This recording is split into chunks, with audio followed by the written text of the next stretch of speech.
The store manager's hand came down on my shoulder with enough force to turn me around, his fingers digging into the thin cotton of my worn denim jacket.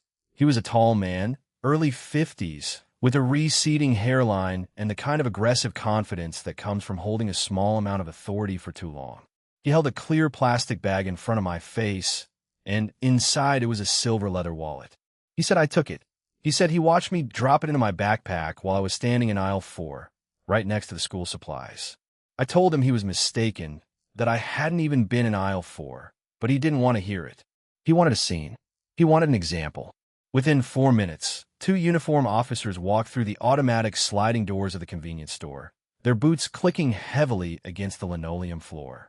They didn't ask for my name, and they didn't ask to see my student ID. They saw a 19-year-old girl in oversized clothing, holding a second-hand backpack with frayed straps, standing in a neighborhood known for cheap apartments and late-night police calls. To them, the story was already written before anyone even opened their mouth. The younger officer, a rookie with a crisp uniform and a badge that looked like it had been polished 5 minutes ago, stepped up first.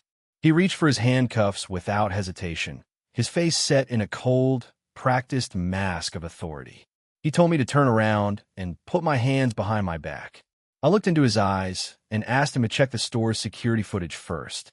I told him the wallet wasn't mine, that I had never touched it, and that if he would just take 2 minutes to look at the camera above the register, he would see the truth. But he just smirked, a quick, dismissive twitch of his mouth, and told me that shoplifters always have a story, and he didn't have time to watch movies today.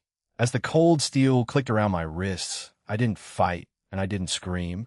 I just took a deep breath and let them lead me out into the crisp autumn air. What those 2 officers didn't know, what nobody in that store could have possibly guessed, was that the cheap backpack on my shoulder held more than just college textbooks.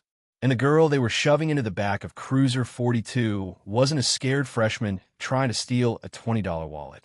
I was Captain Maya Vance, head of the Internal Affairs Division from the neighboring district, working deep undercover on a systemic corruption probe that was about to blow their entire department wide open. The ride to the station was quiet, except for the low hum of the police radio and the occasional burst of static. The officers in the front seat, who introduced themselves through their chatter as Officer Miller and Officer Davis, talked about their weekend plans as if I wasn't even sitting behind the heavy plastic partition. Miller was the younger one, full of nervous energy and eager to prove himself, while Davis was older, heavy-set, with a graying mustache and a weary posture that suggested he had given up on enthusiasm a decade ago. I sat in the back, my hands cuffed behind me, feeling the sharp edge of my authentic credentials pressing against my ribs from inside the hidden lining of my jacket. I could have ended it right there. I could have spoken the standard clearance phrase, demanded to see their shift supervisor, and watched their faces turn white as they realized they had just illegally detained a high-ranking officer from headquarters. But as I watched the city pass by through the tinted, wire-reinforced window, I realized something far more important was happening. This wasn't just a mistake by a couple of impatient cops. This was a window into how this precinct operated when they thought nobody was watching. For 3 months, my division had been receiving anonymous tips about forced confessions, fabricated evidence, and targeted arrests of young people in the university district. Every time we sent official investigators, the paperwork came back clean, the officers were polite, and the body cameras were miraculously operating perfectly. But sitting here in the back of this car, cuffed and ignored, I was seeing the unvarnished reality. If I pulled rank now, they would cover their tracks, apologize for the misunderstanding, and go right back to doing this to the next kid who couldn't defend themselves. So I decided to stay in character. I would be Maya Lynn, the quiet freshman from out of state, until I had every piece of evidence I needed to clean this house from the top down. When we arrived at the 5th precinct, the air inside smelled of stale coffee, floor wax, and decades of stress. The holding area was chaotic, filled with the sounds of ringing phones, shouting suspects, and the steady clatter of mechanical keyboards. Miller led me toward the processing desk, his hand firm on my arm, displaying me like a prize catch. The desk sergeant, an older woman named Brenda, with reading glasses perched on the tip of her nose, barely looked up from her computer screen as we approached. Miller threw the plastic bag containing the silver wallet onto the counter with a loud thud, announcing that he had a fresh shoplifting collar from the corner market near the campus. Brenda sighed, picked up a pen, and finally looked at me over her glasses. Her eyes lingered on my face for a second longer than I expected, a slight frown tugging at the corners of her mouth, as if a faint memory was trying to surface, but Miller interrupted her before she could process it. He handed her a pre-printed incident report, already filled out with details he couldn't possibly have verified in the 10 minutes since we left the store. I watched Miller's pen move across the paper, noting the speed with which he checked boxes marked resisting verbal commands and concealed stolen property. None of it was true. I hadn't resisted, and the wallet had been found on the floor near my feet after the store manager knocked my bag off a counter. When I gently spoke up, keeping my voice soft and trembling just enough to match my appearance, I asked Officer Miller why he was writing that I resisted when I had complied immediately. Miller didn't even look up from his form. He simply said that in his experience, kids like me always resist in spirit, and the paperwork reflects the reality of the situation, not the technicalities. That single phrase chilled me to the bone. It wasn't just laziness. It was a deeply ingrained culture of falsifying official records to guarantee convictions. Before they took me to the holding cell, Davis reached for my backpack to inventory my belongings. My heart did a quick, deliberate beat. Inside that bag was my personal notebook, containing encoded references to active internal affairs investigations, as well as my official encrypted department phone. If they turned that phone on, it would immediately attempt to sync with the secure police network, potentially alerting their own IT department that a command-level device was inside their processing room. I stepped forward slightly, keeping my body language timid, and asked if I could hold on to my textbooks so I wouldn't fall behind on my studies. Davis paused, looking down at the worn canvas bag, then back at me. For a brief second, a flicker of genuine human empathy crossed his tired face, but Miller tapped his shoulder, reminding him that protocol required a full search of all property brought into custody. Davis unzipped the main compartment and began pulling out standard college gear: a spiral notebook, a couple of highlighters, a half-empty water bottle, and an introductory economics textbook. He set them on the metal counter one by one. I held my breath as his hand reached into the front small pocket where the encrypted phone was tucked behind a package of tissues. Just as his fingers brushed the fabric, a loud commotion broke out near the front entrance. A tall man in an expensive suit came bursting through the doors, surrounded by two junior officers who looked visibly shaken. The man was shouting about illegal search and seizure, waving a leather-bound notebook in the air, demanding to see the precinct commander immediately. The distraction was enough to make Davis pull his hand back and zip the bag shut, pushing it into a wire storage locker behind the desk. I let out a quiet breath, realizing I had bought myself a little more time, but the walls were rapidly closing in. They led me down a narrow, dimly lit hallway toward the temporary holding cells at the rear of the building. The air grew colder, thick with the damp chill of old concrete and rusty steel. Officer Miller unlocked the heavy metal door of Cell B, pushing it open with a loud, echoing clang that reverberated down the corridor.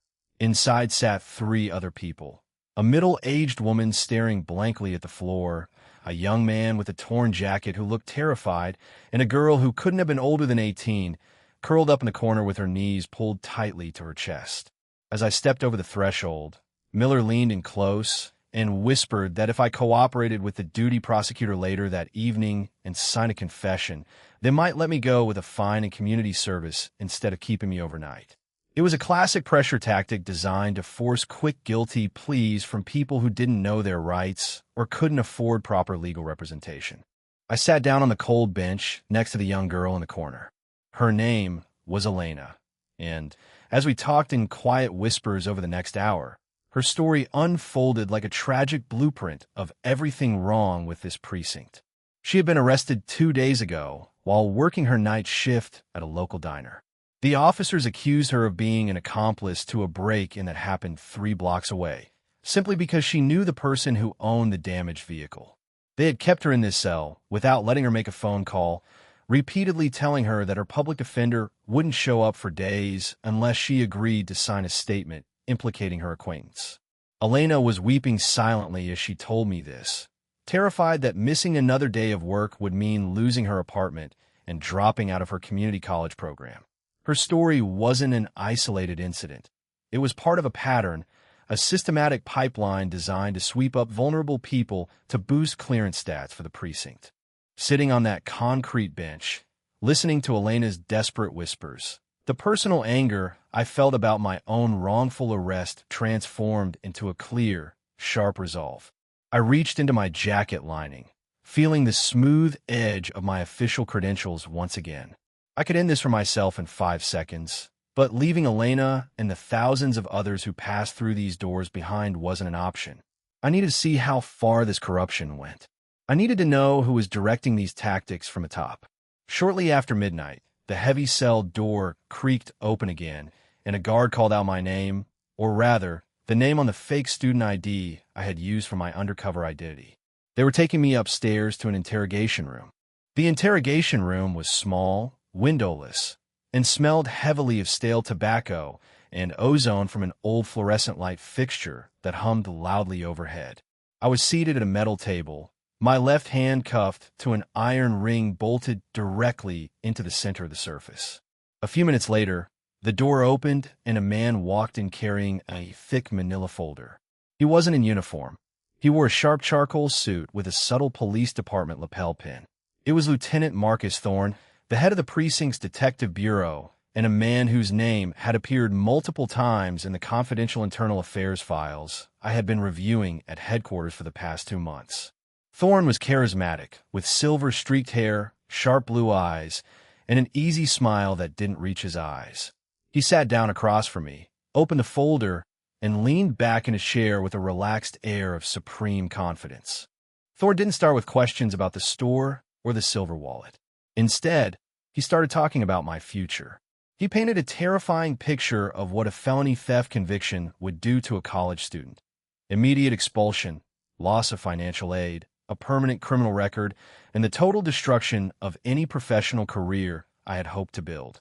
He spoke with a smooth, sympathetic tone, pretending to be a fatherly figure who wanted to help a foolish young girl who made a bad mistake. All I had to do, he explained, was sign a pre-printed admission of guilt that included a clause agreeing to act as a confidential informant regarding drug activity on the university campus. It was a classic trap. Use a minor, manufactured charge to force innocent students into dangerous undercover work to pad his division's drug bust numbers.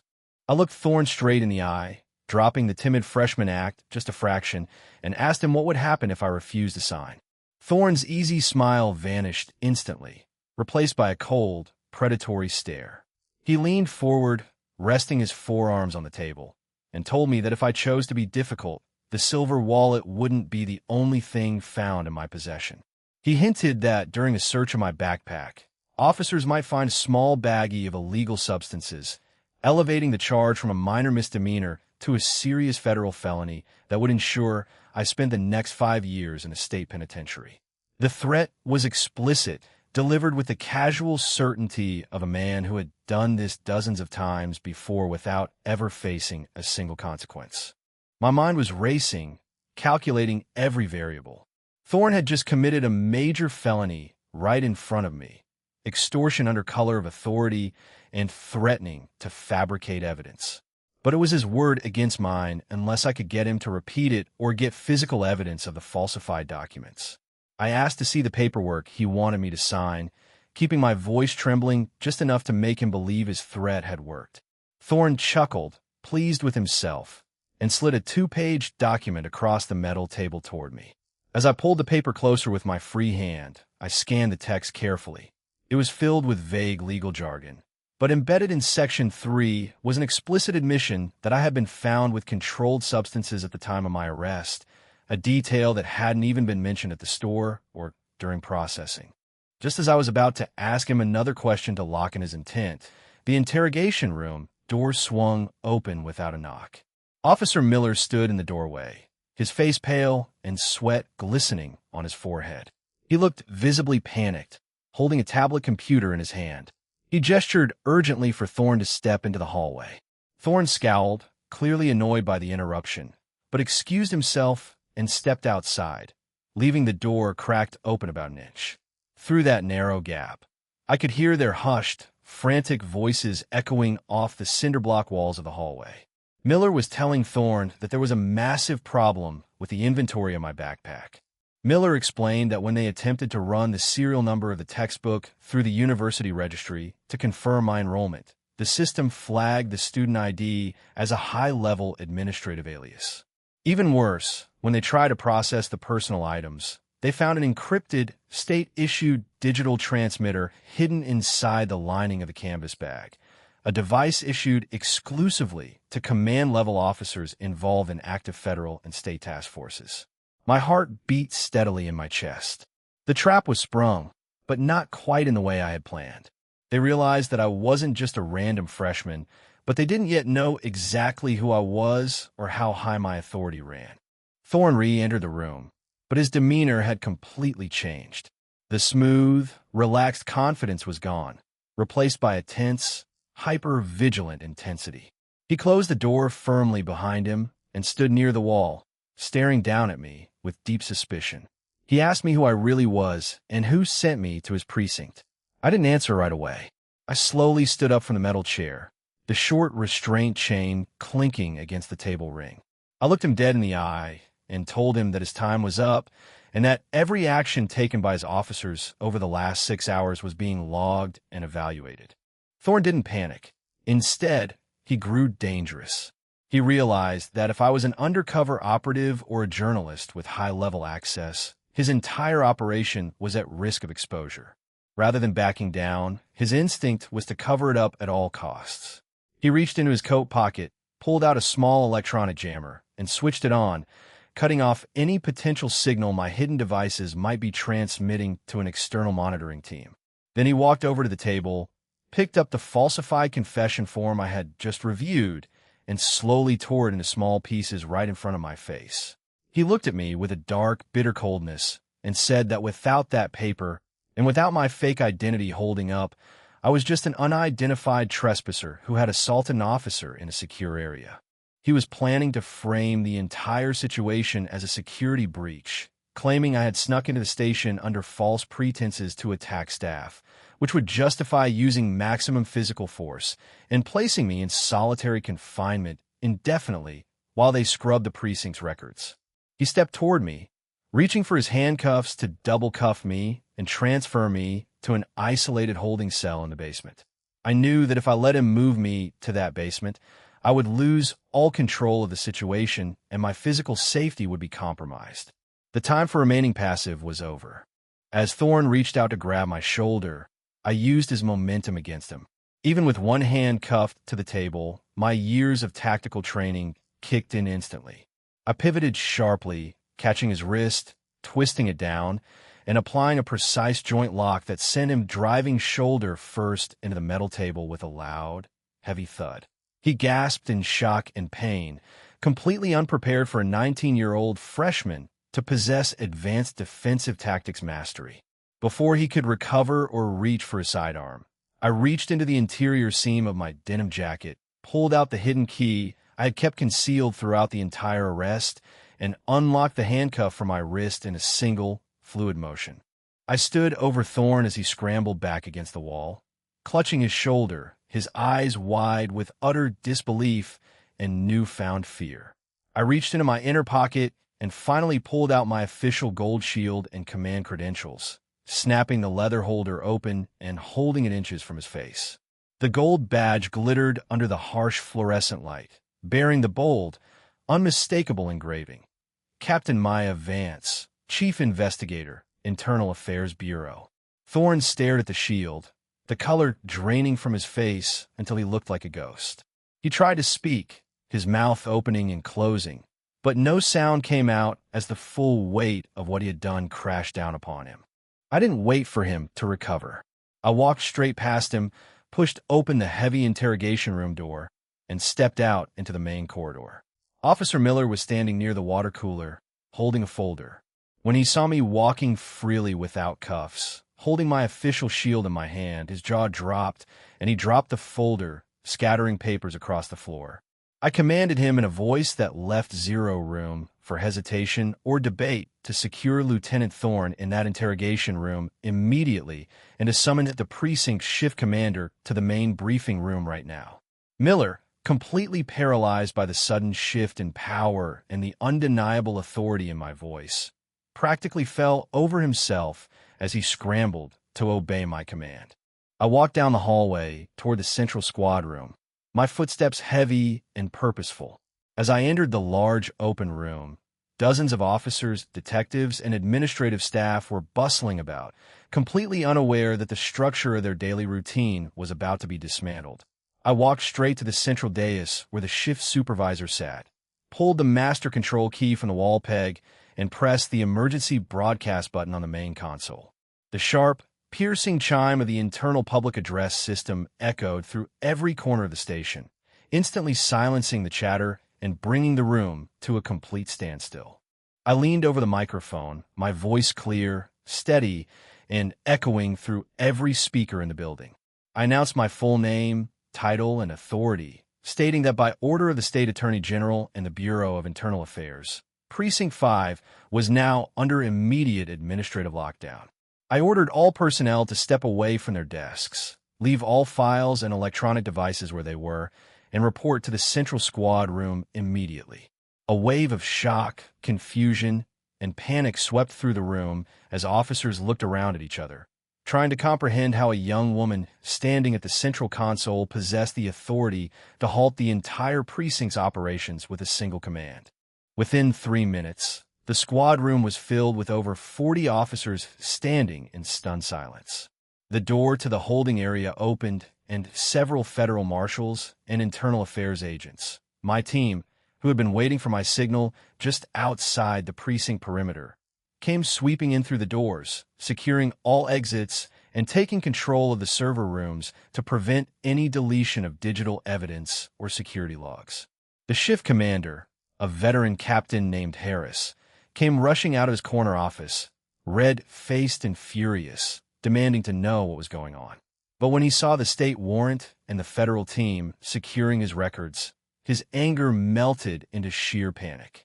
I walked down from the dais and stood directly in front of Captain Harris, Officer Miller, and the rest of the gathered staff.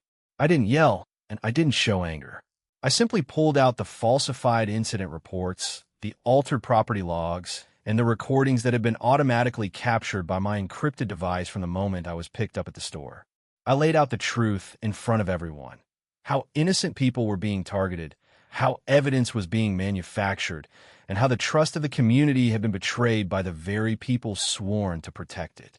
I then turned away from the officers and walked directly back down the corridor to the holding cells. I unlocked Cell B myself, pushing the heavy iron door open wide. The occupants looked up in surprise and fear, still expecting the worst. I walked over to Elena, who was sitting in the corner, staring at me with wide, disbelieving eyes. I reached out a hand, helped her up from the cold bench, and told her that she was free to go, that all charges against her were being completely dismissed, and that her story had been heard. The look of profound relief and overwhelming emotion on her face was something I will never forget. A moment where justice was finally restored after hours of despair. Over the next few weeks, the fallout from that night swept through the city like a thunderstorm. Lieutenant Thorne, Captain Harris, and several other senior officers were formally indicted on multiple federal charges, including conspiracy, civil rights violations, and falsification of official records. The precinct underwent a complete structural reorganization, with independent oversight monitors placed in every department to ensure that the civil liberties of every citizen were fiercely protected. Dozens of wrongful arrests and forced pleas were re-examined, bringing long overdue justice and freedom to innocent young people who had been swept up in a corrupt system. Months later, on a crisp spring morning, I walked through the leafy campus of a university, dressed once again in normal civilian clothes. I paused outside the local convenience store where this entire journey had begun. The store manager who had accused me months ago was standing near the window, but this time he looked quiet, chastened, and aware of the changes that had swept through the neighborhood. As I stood on the sidewalk, watching students laugh and talk as they walked to their classes without fear of being targeted or harassed, I felt a deep, quiet sense of peace. True authority isn't found in a badge, a title, or the power to lock someone in a cell. True authority is found in the willingness to stand up for those who cannot stand up for themselves, to bear the weight of injustice so that others don't have to, and to remember that beneath every uniform and behind every decision, our primary duty is to protect human dignity above all else. When you have the power to make a difference, sitting quietly is never an option, because the real measure of justice isn't how strictly we enforce the law, but how fiercely we protect the innocent.